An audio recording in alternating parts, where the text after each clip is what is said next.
Welcome to my চর।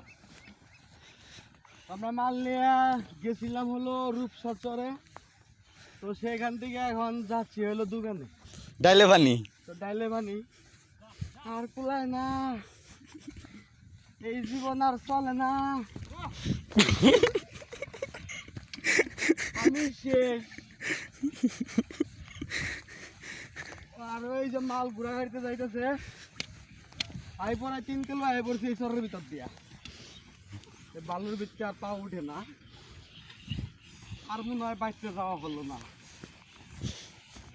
কেমন ভাই সাপ পাই নাকি এর চলে না, মানুষ গেছে, উঠ না মানুষ। আচ্ছা ঠিক আছে। ওই দেখার লাগবো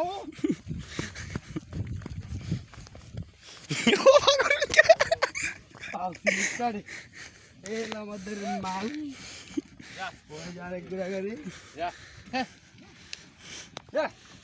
তো আরো 15 মিনিট লাগবো নৌকায় কাটা যাইতে। হবাই বলে আইলাম তো আশা দেন।